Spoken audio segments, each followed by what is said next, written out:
Hey guys, it's Vicky, and today I'm here with a 5-star prediction wrap-up round. So yeah, a couple of months ago, I, with some help from my friend Bobby, chose 4 books that I thought, well, I chose 2 books, Bobby chose 2 books that we thought would be 5 stars for me. And now I've read them, and now we're gonna see if they were 5 stars. So let's get into it.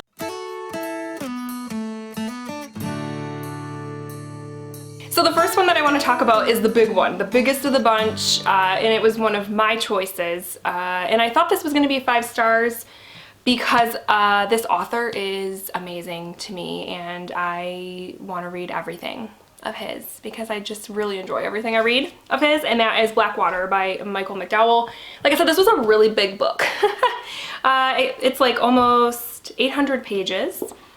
And it centers around this family in Alabama, the Caskies.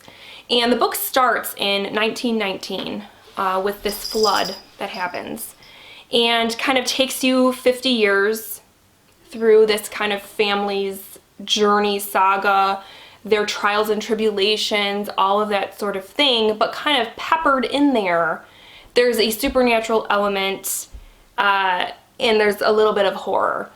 So, like, right off the bat, I think a lot of people who read this and don't like it feel that way because they feel disappointed by it. Because when you read the synopsis and you kind of think it's going to just be this horror novel, just chock full of horror, just constant. And it's not. It's definitely not that. It is more of a family saga. And like I said, it kind of has horror peppered throughout. I will say those horror elements, when they do pop up, are fantastic. Those scenes were so well done, so well done. But yes, if you're expecting a horror novel here, you might be disappointed and you might not like it. Me, I felt like, even though it didn't have as much horror as I was expecting, I loved the characters, I loved the story.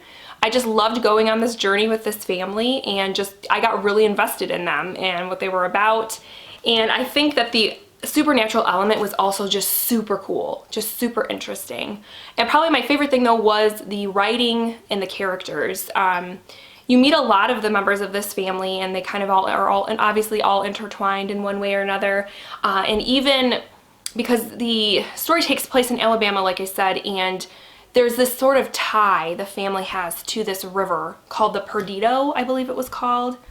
And the river itself in this book was like a character, and I just loved it. I just loved everything about it. This was so just like atmospheric. It was in like a lot of Michael McDowell's works. It has its obviously creepy elements, but it also is funny. The characters are quirky. Their relationships, the way that they just are with each other, is super interesting. So yeah, overall, I loved this. It really grew on me. And though at first I was kind of like, where's the horror?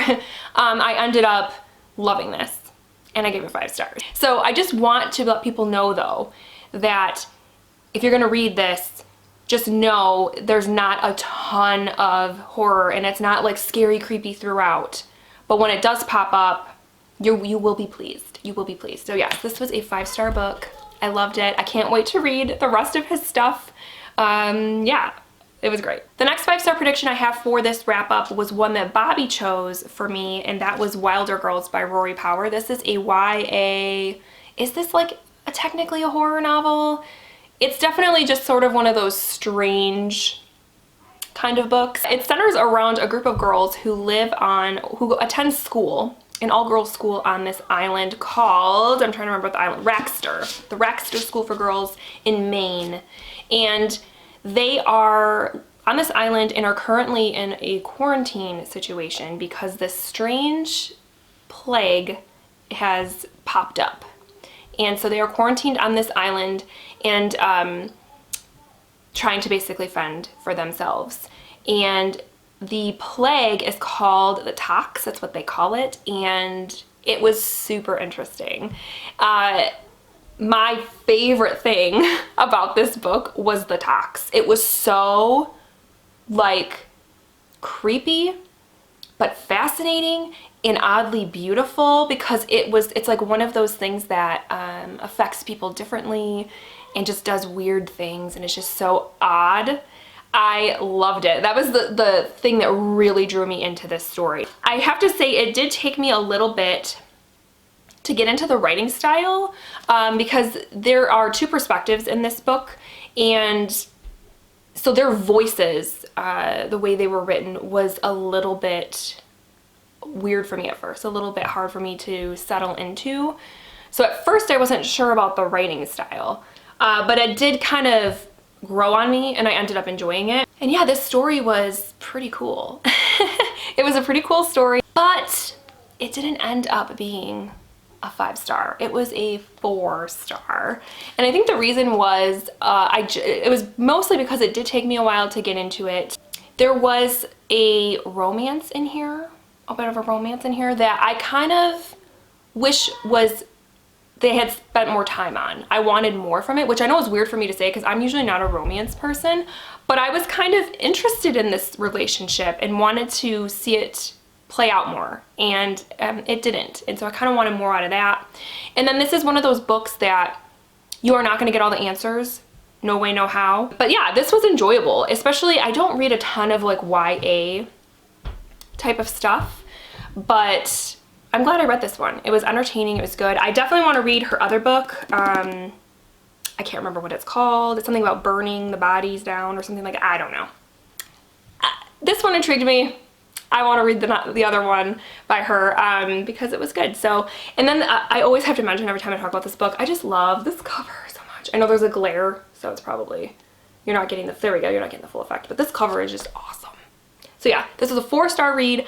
I enjoyed it, but it didn't quite give me that 5-star feeling. The next one that I have was another one that Bobby picked, and that is Smoke Gets in Your Eyes by Caitlin Doughty. And this is a nonfiction memoir. And for those of you who don't know who Caitlin Doughty is, she has a series on YouTube, a YouTube channel called Ask a Mortician. She's written quite a few books.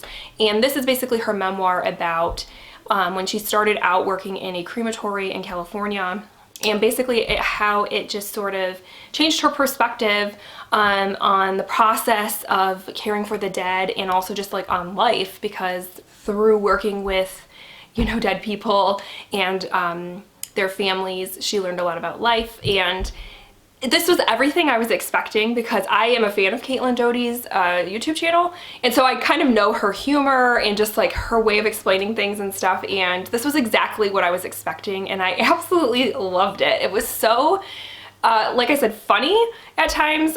She's very funny to me, and but also she had so many great insights just about specifically here in America, like how we process our dead. And just the whole kind of mortuary science in general, that whole sort of industry, business, whatever you want to call it. It was just super interesting.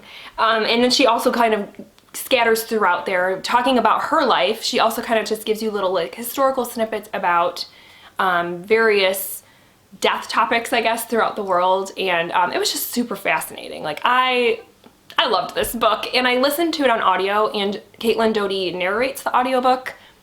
So that was even better.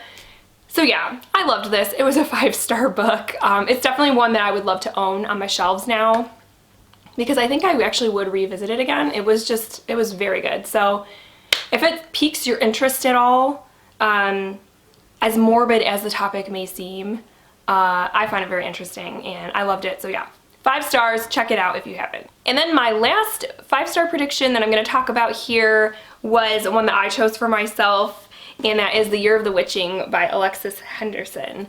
And this is I think it's technically a YA fantasy, which is usually not in my wheelhouse, but this really intrigued me because it deals with a young girl, well, a teenage girl named Emmanuelle, who lives in this little society. Her little village or whatever is called Bethel, I believe, and they're a puritanical society where religion is a big part of their life and what they do and who they are. And she is sort of an outcast in her community, and she basically lives in this village of Bethel, and there is this forest kind of around the area that is rumored to be very dangerous because there are witches that live there. And one day she stumbles into the woods and some stuff starts to happen. And so it deals with witches, it deals with curses, it deals with plagues. It was like pretty intense. But I have to say it took me about 100 pages to really get into it. Like, okay, where's this going? Where's this going? And then kind of once it started going, I was like, okay. There's definitely some stuff in here that for me, with my blood squeamishness, I struggled a little bit with. I don't know if like the average person would find it as disturbing as I do, because like I said, I'm just super sensitive to it. Because it was just, it was kind of gross for me. But I just loved that whole concept with like the whole witchcraft thing and the curses and the sort of mystery element, because Emmanuel is kind of trying to figure out like what's going on. And I guess this is the first book in his series now. There's going to be another book coming out, and I'm kind of interested to see where it's going to go, because the way this ended, I'm definitely curious to know what's going to happen next. So yes, overall I think this was a 4-star read, because like I said, it was a little hard for me to get into, and it just felt, it was very eerie and unsettling, but it also just felt sort of just sort of quiet and kind of slow. I don't know. It was a weird vibe, but I enjoyed it. I did end up enjoying it a lot. And yeah, like I said, I'm definitely interested in checking out the next book, but it wasn't quite the 5-star I was hoping for, but it was 4. Definitely a 4-star.